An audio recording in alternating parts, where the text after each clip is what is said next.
Alright, ladies and gentlemen, hello and welcome back to Ranger Retrospective. Today we're covering the 5th season of Power Rangers, aka Power Rangers Turbo.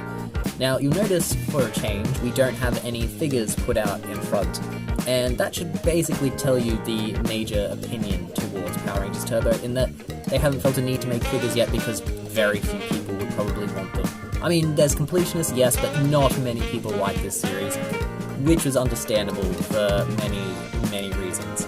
So whereas Zeo had a logical reason for flowing into them having new powers and using the Zeo crystals, and the Zeo power had a rich, deep backstory, for Power Rangers Turbo, they made a movie to bridge the decision, and basically, they just got new powers. I mean, the Zeo powers are explicitly said to grow stronger over time, so it doesn't make sense they need to get new powers, but that's Turbo in a nutshell.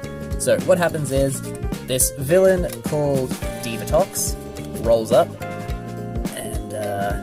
yeah, you can see how that costume design probably caused a stir when she first appeared.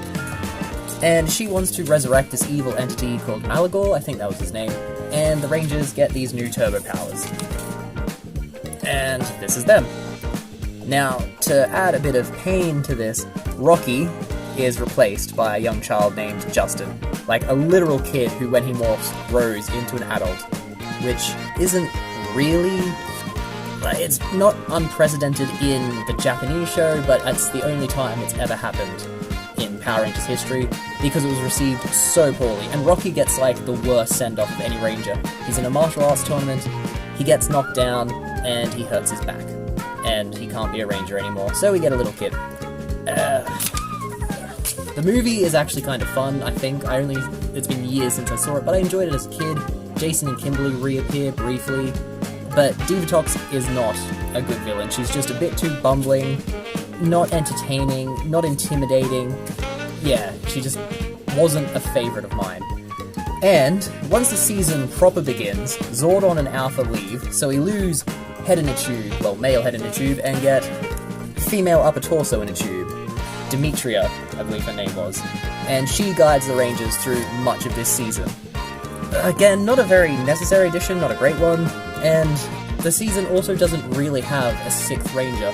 We have the 5 core Rangers, and then we get the Blue Centurion, who can time travel. It seems like he'd be cool, but he doesn't really do much.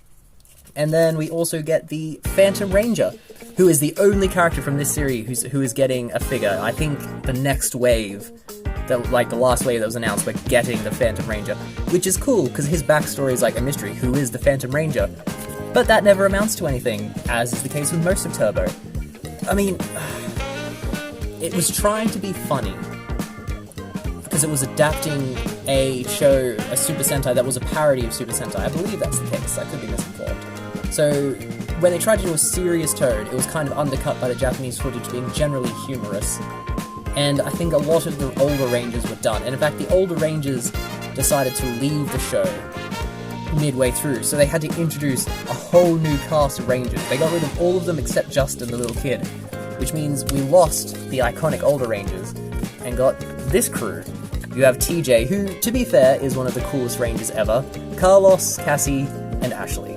They were good Rangers. They go on to become the Power Rangers in Space, which is probably one of the seminal seasons.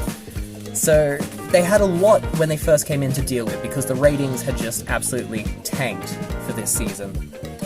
But Turbo does have perhaps one of the most interesting endings, because they decided the next season was going to be the last season of the show, and they just ended Turbo on such a dark note. Divatox succeeds where every other villain has failed. She attacks the command center. The Rangers have to, kamikaze with their Zords to destroy the final monster. They lose their powers. They hear that Zordon's been captured and is now being held by the evil forces. They get onto a spaceship and they blast off into space to go and stop Divatox, or just the villains. But they have no powers, they have no plan. They leave Justin Little Kid behind, because you can't take a little kid with you into space without parental consent, I guess. And yeah, it's just such a weird season. I don't think it added too much to the canon, but without it, we wouldn't have had Power Rangers in Space, which saved the franchise. So I think, in that sense, we should be happy we had Zeo. Also, cars. We went from the Zords that were like badass griffins and dragons, to Cars. Cars always suck if you're, like, downgrading from a Griffin or a Dragon. So it just seemed to have a lot of elements working against it. But ultimately, it did lead to the rejuvenation of the series. And for that reason, I can't, say we should never have had Turbo. It played a vital role. So yeah, let's leave it at that. It was a necessary evil, with some fun moments that introduced some great ranges. Yeah, we'll go with that. Okay, I guess that's it. Tune in next time for our retrospective on Power Rangers in Space. Don't want to miss that one, it's one of the biggest seasons. We've also got Hero House, Figure Fights, the Wreckers, Top 10 list, ranking list, so loads of content to enjoy. So please like and subscribe, and hopefully I'll see you again. Thanks for your time and all the best. Bye!